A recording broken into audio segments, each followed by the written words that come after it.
ચેનલમાં આપનું સ્વાગત છે। આપની સાથે હું છું દેવાંશી પંડ્યા। તો દર્શક મિત્રો, આવો જોઈએ આજના સમાચાર। ફકીર મોહમ્મદ ઈસા બાવા, રહેવાસી ભુજ, હાલે ઓફિસ મારી માધા પર। ફકીર મોહમ્મદભાઈ, અત્યારે જે આપણે સ્થળ ઉપર ઊભા છીએ ત્યાં તમે તમારા કહેવા પ્રમાણે તમારું અગાઉ વડીલોપાર્જિત જગ્યા હતી, તો આ જગ્યા કઈ છે ને શું છે એની વિગત? અત્યારે આપ જોઈ શકો છો, સન હોટલ જે છે બનેલી છે બહુ ગેરકાયદે। આ પ્લોટ જ ખરેખર એ લોકોનું અહીંયા પૂરું થઈ જાય છે। તમને જગ્યા બતાવું છું, લાઈનમાં જોઈએ તો પ્લોટ અહીંયા પૂરો થઈ જાય છે। બાકી આ જે અહીંયાથી ચાલુ થાય છે, અહીંયા એક ખાડું હતું અને એ ખાડું ભૂકંપ પહેલાં ત્યાં અમારો રેસિડેન્ટ હતો ઉપર બાવાને। હવે એ લોકો એમ કહે છે કે હું બાબા અમને દઈ દીધી છે, હું બાબા જતા રહ્યા, એટલે એવી તો કેટલી મિલકતું એ લોકો બચાવી પાડી છે। અને અત્યારે જ મને ખબર પડી, હું પંચાયતમાં ઓલરેડી પોલીસ ચાવડી ચોકીવાળી મિલકતમાં લડું છું, એટલે ત્યાં ગયો હતો। એટલે અહીંયા પણ જાણવા મળ્યું આ મિલકત અમારી જ છે અને તેમાં ઓછામાં ઓછો અમારો 300 થી 400 વાળનો પ્લોટ, ભલે દબાણ હોય કે કાયદેસર કીધી મેં કહે માતા પર આખું દબાણમાં જ છે મારી આયુમાં। એટલે એ અમારી માંગણી વડીલો પ્રાચીન કહેવાય, એને મેં પણ એ લોકો સન હોટલમાં લઈ લીધી છે અને તંદન ખોટું કરી અને હજુ અર્જન ભુડિયા તે વખતે સરપંચ હતા, રમેશ સોરા, એ બધું બિલ્ડર લોબી છે, મોટા માથા છે, એટલે એ લોકો જેમ કરે તેમ થાય છે।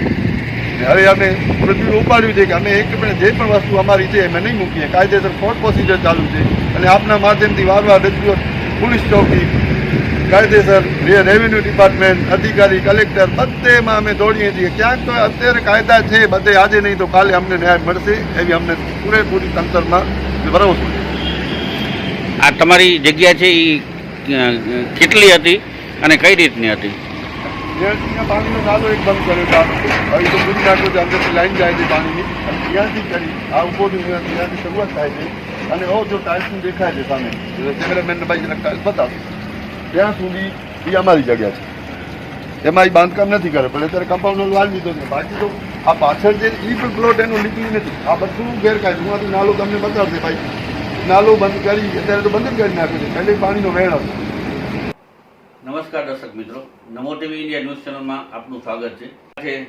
દાદલાણી સાહેબ છે, દાદલાણી સાહેબ નમો ટીવીમાં તમારું સ્વાગત છે। નમસ્કાર, થેન્ક યુ સાહેબ, મારો પહેલો પ્રશ્ન કે માધાપર હાઈવેની બાજુમાં જે હાઈવે લગોલગ જે હોટલો આવેલી છે એમાં જે 5-6 હોટલ છે, હોટલ ફન છે, હોટલ મૂનલાઇટ છે, કચ્છ ડેઝર્ટ છે, આવી ઘણી બધી હોટલો આવેલી છે। આ બધી હોટલોની પરમિશન અનલીગલી છે અને એ કોણે આપેલી છે અને એ બાબતમાં આપ શું કહેશો સાહેબ? માધાપર હાઈવે એટલે માધાપર નવાવાસ ગ્રામ પંચાયત 2016 થી 18-19 વચ્ચે જ્યારે પ્રેમીલા ભુડિયા પંચાયતના સરપંચ હતા અને એમના પતિ અર્જુન ભુડિયા એ ઉપસરપંચ હતા, તો કાયદાકીય જોગવાઈ મુજબ એવું છે કે તમારે કોઈ પણ બાંધકામ કરવું હોય પંચાયત વિસ્તારમાં તો ગ્રામ પંચાયત મારફતે ઠરાવ કરાવી અને તાલુકા પંચાયત કચેરીમાં ટીડીઓ અથવા એમના ડેપ્યુટી એન્જિનિયર પાસેથી નકશા અને મંજૂરીઓ મેળવવાની હોય, ત્યારબાદ સરપંચ અને તલાટી એમને મંજૂરી આપે અને બાંધકામ થાય। પણ માધાપુરની વાત કરીએ નવાવાસની, જ્યારે પણ મંજૂરી આપવાની હોય, આ 4-5 હોટલ છે, તુલસી છે, શ્યામ પેલેસ છે, મૂનલાઇટ છે, એની ફરિયાદો મેં 2016 થી 19 વચ્ચે ઓન પેપર ડીડીઓ સાહેબને કરેલી છે। ત્યારે એ ભાઈ શું કરે કે પ્રેમીલા ભુડિયાને રજામાં ઉતારે અને 15 દિવસ પોતે ચાર્જ લે સરપંચનું, અને એમાં પ્લાનમાં પણ એ સહી કરે, મંજૂર કરે અને બાંધકામની મંજૂરી આપે અને બીયું પણ એ જ આપે, જ્યારે કે ખરેખર એમને આ સત્તાઓ સરકારે આપેલી નથી। એ ટેકનિકલ વસ્તુ છે, એ એન્જિનિયર નથી, એ અંગૂઠાછાપ સરપંચ છે અને એમ બાપની મિલકત સમજીને પંચાયતને એને જે રીતે ઘરની ધોરાજી હલાવી છે એ ઓન પેપર રેકોર્ડ બોલે છે। તો આવી રીતે બધી હોટલો ગેરકાયદેસર છે, પ્લસમાં એમાં જે બાંધકામની પરવાનગી આપવાની હોય તો ઓપન માર્જિન મૂકવો પડે, રોડ સાઈડની પ્રમાણે એની જગ્યાઓ છોડવી પડે।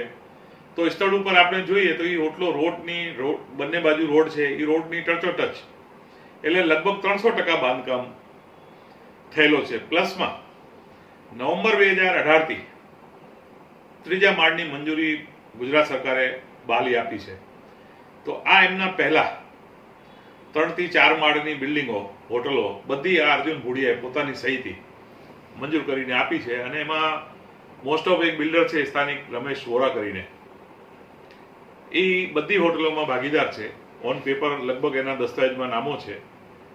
તો એમને જ બધી આ અર્જુન ભુડિયા સાથે મળીને અને આ બધી બોગસ મંજૂરીઓ લઈ અને હોટલો ઊભી કરેલ છે, જે ખરેખર તોડવા પાત્ર છે. એ પોલીસ ચોકી અને સેલોર વાવની બાજુમાં જે હમણાં બાંધકામ ચાલે છે, એ પંચાયતના ઇસ્યુ કરેલા 3 નોટિસ પ્રમાણે આ જમીનના માલિક અથવા જે બાંધકામ કરી રહ્યા છે, કબજેદાર છે, એ રમેશ વોરાનું નામ આવે છે. તો એને આપણે દબાણ કરતા કહી શકીએ, ભૂમાફિયા કહી શકીએ, જે શબ્દ વાપરવો એ આપણે એમના માટે વાપરી શકીએ. કારણ કે કોકની મિલકત અને એના ઉપર ગેરકાયદેસર બાંધકામ, કારણ કે ગ્રામ પંચાયત પોતે નોટિસ આપે છે અને ના પાડે છે કે અમે કોઈ બાંધકામની મંજૂરી આપી નથી, અને આવી રીતે આરસીસીનો પાકો બાંધકામ, સરકારી પોલીસ ચોકી તોડી નાખવાની, ગેરકાયદેસરનો બાંધકામ કરવું, તો આ ભૂમાફિયાની પ્રવૃત્તિ પણ છે.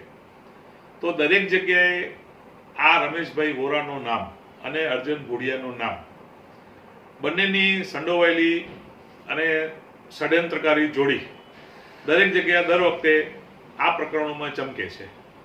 તો કલેક્ટર સાહેબને બધી રજૂઆત કરવામાં આવેલી છે, પણ જે રીતે મેં અગાઉ કીધું કે નિષ્ઠુર તંત્ર છે, એને જ્યાં રૂપિયા મળતા હોય ત્યાં એ કામ કરે, બાકી મફતના આવા કોઈ કામગીરી એને કરવાનો ટાઈમ નથી. તમે મોટી ફાઇલ લઈ જાઓ, હમણાં સાહેબ 25 લાખ રૂપિયા આપું, ફાઇલ મંજૂર કરવી છે, 5 મિનિટમાં તમારી મંજૂર. તમારે લાગુની જમીન કરોડ રૂપિયાને જોઈએ, લાખો રૂપિયા 5 કરોડ, હમણાં 15 દિવસમાં મંજૂર. પણ આવા નાના નાના કામો જે પણ એમની જવાબદારી છે, એ લોકો નિયમ મુજબ કાર્યવાહી કરતા નથી. ફરિયાદી છે, એ ફરિયાદી જેને ભલે ભારતના નાગરિક છે, પણ ફરિયાદી મુસલમાન છે. અત્યારે રમજાન મહિનો ચાલુ છે અને ફરિયાદીને કોઈ પણ જાતનો ન્યાય મળતો નથી. ફરિયાદી ત્યાં જશે અને કાંઈ પણ માથાકૂટ થશે અને હિન્દુ મુસ્લિમ વાળી કાંઈ પરિસ્થિતિ ઊભી થશે, તો એનું જવાબદાર કોણ હશે ને તંત્ર એના માટે શું પગલાં લેશે? એ સમગ્ર તંત્ર જાણે છે, તંત્રની જવાબદારી છે કે બહુ સેન્સિટિવ મુદ્દો છે, કે કોઈ પછી ગમે તે જ્ઞાતિનો હોય, હિન્દુ મુસ્લિમ જૈન શીખ કોઈ પણ હોય, એમની અંગત માલિકીની મિલકત ઉપર કોઈ આવી રીતે ભૂમાફિયો દબાણ કરે અને તંત્રને, પોલીસ અને રેવન્યુને જાણ કરવા છતાં આજે 2 મહિનાથી કોઈ પગલાં ન લે, તે ખૂબ જ ગંભીર અને શરમજનક બાબત છે. મારો આખરી પ્રશ્ન, માધાપર પોલીસ ચોકી જે હટાવી દેવાય એના વિશે ત્યારના તત્કાલીન પીઆઈ એમણે એક સાદી અરજીમાં પંચાયતમાં લખી દીધું. ઉપર લખ્યું વિષયમાં કે ભાઈ આનું રિનોવેશન કરવાનું છે, નીચે એમ લખ્યું કે આને જર્જરિત થઈ ગઈ, તોડી પાડવામાં આવી છે. સૌ આખું માધાપર આખું જાણે છે કે ભાઈ પોલીસ ચોકી નવી જ બની હતી, કોઈ જર્જરિત હતી નહીં, છતાં પણ આ ડેવલપરને મદદ કરવા માટે ગેરકાયદેસર રીતે વગર પરમિશને એને હટાવી દેવામાં આવ્યું. અને આ બાબતે આપ સાહેબે પણ એક ફરિયાદ કરેલી છે, એના વિશે આપ શું કહેશો? મેં ડીએસપી સાહેબને પીઆઈનો કાગળ અટેચ કરીને એને ફરિયાદ કરેલી છે કે ભાઈ તમારી પોલીસ આવાસની કોઈ પણ કામગીરી, કચેરી હોય કે આવાસ બનાવવું હોય, એ પોલીસ હાઉસિંગ બોર્ડ અલગથી જ આખો ડિપાર્ટમેન્ટ છે પોલીસ ખાતાનો, જે બાંધકામની પ્રવૃત્તિઓ કરે છે, તોડવો કે ન તોડવો, નવી બનાવી કે ન બનાવી, એની ગ્રાન્ટ બધી સરકાર એમને પોલીસ હાઉસિંગ બોર્ડને આપે છે. આ રીતે પીઆઈ પોતાની દાંડાઈ કરીને એને તોડી નાખે અને પંચાયતને લખી નાખે કે ભાઈ મેં તોડી નાખી છે ને હું બનાવીશ એટલે હવે એના ખર્ચામાંથી બનાવવાનો છે કે સરકારને ગ્રાન્ટમાંથી બનાવવાનું છે. હવે મેળ મુદ્દો એ ઊભો થઈ ગયો છે. હવે ડીએસપી સાહેબ શું પગલાં લે છે એના ઉપર, હાલમાં તો એની કંઈક બદલી થઈ ગઈ છે, બીજા પીઆઈ આવ્યા છે.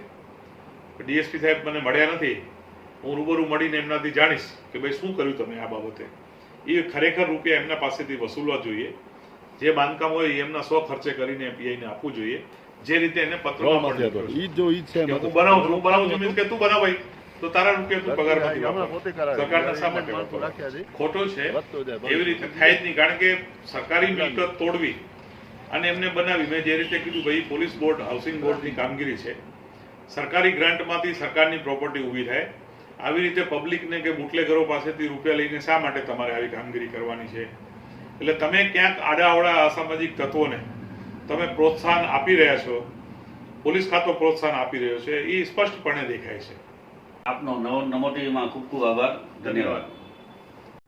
તો દર્શક મિત્રો, આ હતા આજના સમાચાર. ફરી મળીશું નવા સમાચારો સાથે. ત્યાં સુધી રજા આપશો. નમસ્કાર.